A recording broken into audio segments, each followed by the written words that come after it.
আসসালামু আলাইকুম রহমতুল্লাহি ওয়া বারাকাতুহু। আজকে আমাদের আল ইসলাহ ইসলামিক ইনস্টিটিউট খোলা হয়েছে এবং আমাদের অফিসিয়াল কার্যক্রম শুরু হয়েছে। আলহামদুলিল্লাহ, আমরা অনেক কাজ, নতুন বিল্ডিং, নতুন জায়গায় শিফট হওয়ার কারণে আপনার অনেক কাজ করতে হয়েছে এবং অনেক সময় লাগছে আমাদের।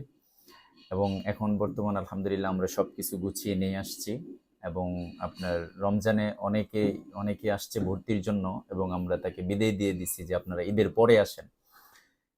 আশা করি আপনারা ইনশাল্লাহ আমরা আগামীকাল থেকে, আজকে মাদ্রাসা খোলা, আগামীকাল থেকে আমরা ভর্তি স্টার্ট করতেছি নতুন স্টুডেন্টদের জন্য। তো ইনশাল্লাহ আশা করি আপনারা সবাই আসবেন যারা ভর্তি করাইতে চান। আমরা অল্প সময় ভর্তি নেব, আমাদের কোঠা যদি ফিল আপ হয়ে যায় তারপর আর ভর্তি নেব না। তো ইনশাল্লাহ অতি দ্রুত আপনারা আসেন এবং করেন। আমাদের যে একাডেমিক কার্যকলাপ যেটা আছে সেটা আমরা আগামীকাল থেকে শুরু করব ইনশাল্লাহ। এবং আমরা যে আল ইসলার যে সুনাম বা আল ইসলার যে পড়াশোনার যে মান, আমরা সেটা কোনোভাবেই নষ্ট হতে দেব না এবং আমরা সেটা নষ্ট হতে দিতে চাই না।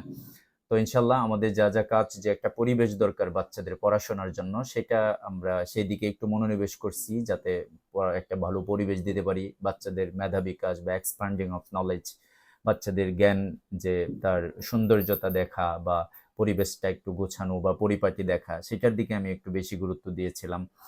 এবং পড়াশোনা তো আছেই আমাদের সবসময়।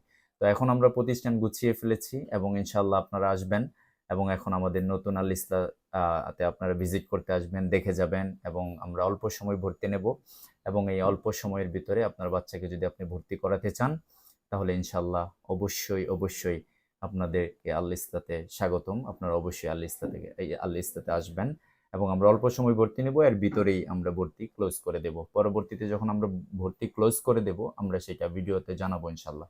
তবে আমাদের টার্গেট হচ্ছে আমরা শনিবার টু শনিবার, অর্থাৎ আমরা 28 তারিখ থেকে 4 তারিখ পর্যন্ত আমরা বাচ্চাকে ভর্তি নেব। এরপরে আর কোনো ভর্তি নেব না আমাদের এই বছরে, সেটাই আমরা আশাবাদী ইনশাল্লাহ। জি, দোয়া করবেন সবাই এবং আল ইসলাতে আপনাকে স্বাগতম ইনশাল্লাহ। জি, আসসালামু আলাইকুম রহমতুল্লাহ বরাকাতুহু।